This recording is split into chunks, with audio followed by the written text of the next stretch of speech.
ñaano fa yàllaa jóge da nga faa ñaan yàllaa dee. néeg ngaa ku la woon jàppale nga ginnaaw toog. sa borom kër ak ñetti doom ñeenti doom juróomi doom. waaw te sa borom kër def la xam nga néeg koo te wan munoo ginnaaw. ca ñoom dara. munoo xam ko nga ci ñun ñoom Demba dañoo baaxoo leen ku ñu waxal ñu ne jigéen du bëgg day ndax sa ndëngate nga fexe leen ñu miinal seen bopp ba ndax duñu sa ñaan baat ndëngate ñun jigéen ñi nañuy fexe jekki-jekki di sëy ba si ak yóbbaale juróomi doom juróom benni doom dem dégg nga fi ma waxee say càmmiñ ànd ak yow ak sa jigéen ndey du bëgg day miin ak sa ndey ànd waaye ak yow fexe ñoo miinal sa bopp yow ba duñ la ñaan baat waaw diggante bi nga am fi fexe di juróomi xool jëkkër njaboot gi ba duñ la ñaan baat waaw waaye ñetti ñun jëkkër, ñi ñeent. war wàcc ñeenti jëkkër nga dañuy am ko fexe fi di diggante bi góorgóorlu ba duñ ñu wàcc waaw doo ci gaaw a am ndam de waaw doo ci am ndam foo xamante ni boo tasee ñëpp xam lu ma dul am ndam tas rek moo fi war ma ne jekki foofu laa d'accord divorce yaa ngi dégg Bàyyi ko. waaye salaamaaleykum sa bët bi suufi ngi si rek ngeen may naa la sa baat wala góor salaamaaleykum na nga def rek ngeen fase naa la Nangu moo ma tegu si yaa ngi dégg loolu. kooku man d'accord ma ci yaa ngi dégg non, non, non, man xam non. ban d'accord ban tas laa d'accord boo xamante ni tey ku ko dégg xam ne vraiment fii nag kii war na kii sës na daal fi la war tas yaa ngi dégg mais wax dëgg yàlla léegi may ma sama baat dafa yomb xam nga foo déggee la plupart nag même sama baat bu sonul ci kër gi rek c'est parce que gis na leneen lu gën li fi nekk yaa ngi dégg nañu wax dëgg yaa ngi dégg xam nga xam nga fi ñu nekk nii y a beaucoup de gens yoo xam ne may ma sama baat yomb na waaye jigéen yomb na de nga ni may ma sama baat yomb na waaw xam nga yéen góor ala kulli xaal du ngeen toog mukk bani ñu may leen ma sama baat ñun rek ñooy ñaan baat d'accord Prosper laataa may jël téléphone bi xam nga bu fekkee da nga divorce fu mu jib rek c'est parce que ñi ngi xaar réponse c'est-à-dire may ma sama baat pour ñu may la baat wala ku góor ki ne la ah may naa la sa baat pour nga dem mais li ñu gën a tax ñuy def émission bi mooy ñi nga xam ne jigéen yi nga xam ne dañ leen may seen baat Prosper di sëy ak Safia may ko baatam mais ku ne xam na ne à part ñaan bi ñuy ñaan ci côté l'islam dañuy dem fi nga xam ne mooy mai di signé suñu signé wee laataa ku jigéen ki di mën a am beneen borom kër il faut ñu signé divorce bi ku jigéen ki signé ku góor ki signé mais am na ñoo xam ne ils ont du mal à ce que seen jëkkër teel leen a si leen divorce boobu pour ñu mën a am beneen vie à côté ku góor ki war na mën a dem takki keneen parce que peut-être signé ne li nga xam ne moo di polygamie mais am na jigéen yu bëri yéen noo xam ne seen i problème instant bi mooy papier bi leen seen borom kër war a signé yombul dara ci ñoom mu metti lool Sénégal. waaw loolu nag soo seetloo madame Diallo tribunal lijjanti na ko. ci naka. très bien bonne question gis nga jigéen bi nga xam ne ni parce que am na góor ñu mel noonu wax naa sànq ci soxor ci forme soxor moo xam nga divorcé jigéen xam ne effectivement diggante ba nga koy fase yow ak ba muy jàpp yidda bay dugg ci 3e 4e mois yefalaat na boppam ba jekk ba neex a xool nga ne non nga iñaane ko beneen vie bu mu war a am yegg na ba ci comme li nga wax tant que maa ngi dund du ma mës a signé ànd ak yow tribunal mais loolu tribunal réglé na ko parce que ku jigéen ki aussi dafa am ay droit ni nga amee yow sañ-sañu wàcc ko mu dem noonu la amee droit aussi am beneen jëkkër fondé beneen famille parce que comme ni ma faral di wax waaw kon lu wàcc kay am nga droit sa yàlla waaw ma ñëw père parce que loolu bu la boobaa da ngay dem tribunal fii nag ñun waa tribunal maanaam fa mbaxane doonee benn ma wax ko mu leer loolu ngay digle waaw da ngay dem tribunal parce que li tax ngay dem tribunal mooy góor gi am na sañ-sañ bu toll ne su la Demba takkee mu attaqué la moom ne la Demba sama jabar nga takk attention bigamie waaw loolu gis nañ ko ba tàyyi yoon daan fi jigéen ci ku pros wàcc Demba takk ba jox premier cadeau Mercedes xool ba bon mu ne sama jabar la takk daal lay attaqué iñaane la yow sa nouvelle vie parce que Demba effectivement teg na la ci martaba boo xam ne Prosper tegu la fa woon dañu waxante dëgg te yàlla tax exactement gëmul non seulement gëmul yàlla mais ak coxor da cee nekk parce que première mandarga ku gëmul yàlla mooy coxor xam li ma wax Demba il est beau pourquoi il est beau Safia elle est belle pourquoi elle est belle comment dirais-je Safi Gueye roule en Mercedes pourquoi jigéen ñi na gàdd ci réew mi waaw ma wax ne ak fi réew mi toll nii jigéen ma wax ne loolu yëpp ci xeetu soxor la su boobaa qu'est-ce qui va se passer su boobaa ma ñëw père ma ñëw bu su boobaa qu'est-ce qui va se passer le juge va créer effectivement les conditions pour prononcer le divorce moo xam nga teew fa moo xam nga ñàkk fa teew mu am app boo xam ne boo fa teewulee le juge le constate tout simplement et te signe ton papier su boobaa am nga droit yow ci ñaata temps ci ñaata temps wax dëgg yàlla sur le plan juridique je peux pas le dire parce que ki nga xam ne mooy juger attention loolu nag dafa nekk prérogative ki nga xam ne le juge bi ñu côté dossier bi moom mooy xool ki tere teew moom lu ko tere teew dafa nekkul ci réew mi dafa am gàllankoor dafa feebar dafa nangam wala tout simplement dafa soofantal justice su boobaa moom juge bi comme son nom l'indique c'est à lui de juger kañ laay dakkal lii su boobaa mu dakkal ko jox la këyit goo xam ne bu la ma Samba takkee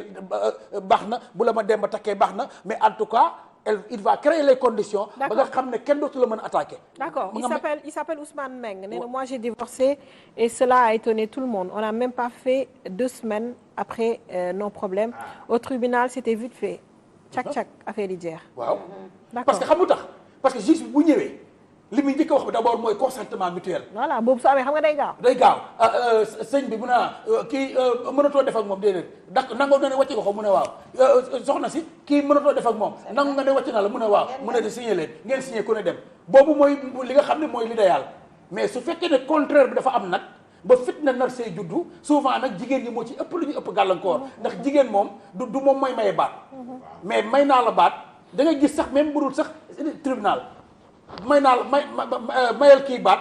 jël na ay bagages yam dem parce que kontaanul ci yow moo xam noo ko yoree la moo xam lu la dal la moo xam lu mu mënti doon moo xam lu mu jikko bu mu gisul woon ci yow jël ay bagages yam dem nga ne ko tànk maa ngi dund doo dem ci beneen buur du ma la jariñoo keneen du la jariñoo forme soxor yooyu pour di la dawloo ngay di la dawloo rendez-vous di la dawloo parce que damay wax ne encore une fois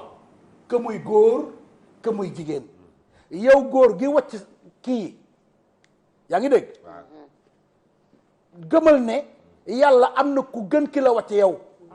te doyoo ko dara ku góor ki tamit kii lay ñaan baat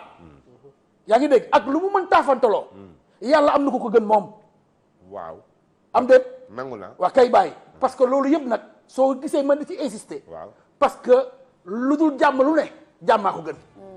loolu laa gëm man lu dul jàmm lu ne jàmmaa ko gën baaxul loolu la de parce que baaxul la wax. merci daanu merci la waaw régie. moom la fase baaxul. baaxul de fase baaxul. may ma ñëw fase baaxul de. déglul ma ñëw fase baaxul waaw. ñaan baat baaxul loolu yëpp c'est relatif nit tàggalikoog nag nit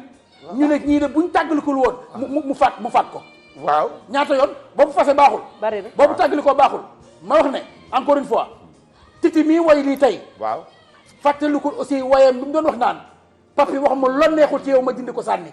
na ko jigéen ñi déglu way bu am solo ngi noonu est-ce que du gën gi dëkk ah est-ce que du gën gi dëkk gën gi dëkk ah papi wax ma lo neex ci yow la wax ma lo naqari ci man ma wekki sànni waaw. loolu bu ko jigéen ñëpp defoon di waxtaan. waaw di waxtaan loolu effectivement réeroo dina jafe wayu titi boobu nañ koy déglu jigéen ñi way bu am solo la waaw mais gën gi Demba dëgg dafa jóg rek mais dama wax ne encore une fois ca papa père waaw. nit tàggalikoo naag nit waaw. ñu ne ñii de wax dëgg yàlla buñ ci yéexee seytaane dina am waaw. ba moo tey waaw ki la soode ñetti yoon nga rëcc dañ fay toog bu ñeenteelu yoon ba am naa si sax benn anecdote est-ce que xam nga ne nit takk na jabar sax jabar ji di ko menacé ne ko yow balaa maa tàggalu ba maa am jàmm dama laa rey yow mais ci loxoom la mujjee ci loxoom la mujjee da ko mujjee rey ñëwee noonu dañ yaakaaroon day kaf noonu rek ci menacé rek ku ko sa jabar wax tiital c'est-à-dire ku la sañ a wax yow ne la yow balaa maa am jàmm rey la bu fanaanee sa kër bu la fa rey fekkee moog jabar bi la naan ay boo xamul lu lay yot waaw jabar bu la ko waxee boo ay matul boo mënee génn génnal kër warul amate la preuve tëkkuwante kay tëkkuwante dëggante boo ko gis rawatina nag xam nga tëkku Safia sax mu pare taal otoom dem këram ma taal sama oto dem sama kër wala ma tëkku père taal otoom dem Caaroy ma taal sama oto dem Zac Mbao amul problème mais ñaar yi bokk la li tëkkonte bu nu yéexee rek safaan am amul benn werante dama ne yàllaa ñu gën a xam ñun ak lim ñu bindee ñun looloo tax avec des pincements au cœur sax daf ko daganal ndax lu dul jàmm lu ne jàmmaa ko gën waa ji ne yoonu jàmm soriwul mais on va venir un peu ci société sénégalaise nga xam ne ñoom divorce la plupart médiation da ciy am dañ nekk société boo xam ne lépp dañ koy rafetal et c'est ce qui est positif ci suñu dëkk bi dañu nekk dëkk boo xam ne la plupart boog du ñëpp mais bëgguñu ay dëgg la bu fekkee da ngaa bëgg a tas dañ naan la toogal nga muñ ngay toog di ko muñ di toog di ko muñ ba safaan peut-être fekk la yenn saa yi tamit nag nga toog di muñ ba affaire bi jàll tout à fait parce que am na yenn saa yi comme ni ko sama gars yi di waxee incompatibilité d'humeur day am des fois yéen ñaar doo leen nekk mais à force de ngeen di waxtaan su fi nga bëgg ko andiwaat mu mujj comprendre ne peut-être man maa def bêtise attends je vais demander pardon ça peut mën na nekk mais société dañ leen di sóor ba mu ëpp sànq Sophie wala Demba wax na ko c'est-à-dire da ngay nekk jigéen di dund lu metti ci sa biir sëy nga bëgg lu dul tas mais doo ko def parce que yaa ngi xalaat soo génnee li Safia di wax soo génnee li Père Ngoné di wax waa koñ bi nan lañ li ñu naan looy wax waa koñ bi yow loolu mooy nekk sa bopp ba tax na doo jël décision bi nga xam ne moom moo gën ci yow ngay gis jigéen ñu feebar seen biir kër yi ba xëy dee ngay gis ay jigéen yoo xam ne seen i góor dañ leen di mbugal ba ñu sonn gis ay góor aussi yoo xam ne seen i jabar dañ leen di mbugal suba ba ngoon parce que yoratuñu dañ leen di mbugal suba ba ngoon parce que dañoo yoom di leen di mbugal suba ba ngoon parce que dañoo takk ñaareel di leen mbugal suba ba ngoon parce que liggéey ba ñu amoon dañ koo ñàkk di la mbugal suba ba ngoon sax parce que dañ laa ëppale am na ba tey doon naa ëppale. ñu ñëw ci société bi un peu laataa ñuy tëj émission waaw société bi nag comme ni nga ko waxee dafa nekk malheureusement loo xam ne c'est un mal nécessaire noonu laa ko mën a tuddee parce que ñun li ñu fekk ñun suñu société chance la nag da nga waxoo ko sànq de parfaitement ndax ñun fi ñuy toll ñun dans notre société certes il y a la pression sociétale parce que aussi àdduna noonu la loo gis rek am na des côtés fastes am na des côtés néfastes mais ngallaawaay nañu fexe ba côté faste yi ëpp côté néfaste man damay wax ne ni suñu société ni ñuy dundee ci biir société bi njariñ lay ëpp safaan bi dëgg la njariñ bi moo ëpp safaan bi donc lu ñu war a exploiter la ndax li nga xam ne nii tey jotal na maag sama jabar Sophie Gueye ba tey jii war cee rayante war cee divorcé wala war mu war a ñaaw société bi am na nu ñuy ëmbee ñun même bu ñu waxul directement sax père kat seq naag Prospère loo xam ne kii kat ni ma ko déggee du ma ko bàyyi xaaral doom fiskaay xaaral waaw dama si sol sama daal parce que suñu société loolu mooy valeur bi xam nga mooy lan dafay am nit ñoo xam ne lay jege ne man kat su ma déggee père ci safaan su ma si doxul day mel ne bëgguma ko alors que bu dee tubaab mu ne la juste de quoi je me mêle bu dee occidental mu ne la de quoi je me mêle daal lay freiné de quoi alors tu as des problèmes avec madame mu ne la de quoi je me mêle mais des fois est-ce que du la gaañ Prospère si c'est-à-dire tu veux juste faire plaisir aux autres alors que yow ci sa bopp yaa ngi dund gu metti waaw c'est vrai yaa ngi dund gu metti tu te mords yow ci sa bopp waaw man non dëgg la loolu aussi li tax ma nangul la ko mooy lañ cay jóg li ci société bi di jóg di wax ak li ci def amul dara loo xam ne force la si ndax nit ki kat mënul lu dul faqastalu nga ne ko masta waaye fa métit bi toll moo ko xam moom su boobaa lu mu mën a mayee la da koy mayee avec grâce à la société mënu koo maye it mu xam ne lii kat sa dëgg-dëgg mënu ma ko maye ni ñu koy waxee ku nekk yaa xam sa móoti lal sa matti lal n'est-ce pas mais man jàpp naa ne généralement li société rôle bi société bi joué les côtés sont plus le côté faste est largement supérieur que le côté néfaste n'est-ce pas loolu moom gis naa ko n'est-ce pas vivre en communauté boobu ñuy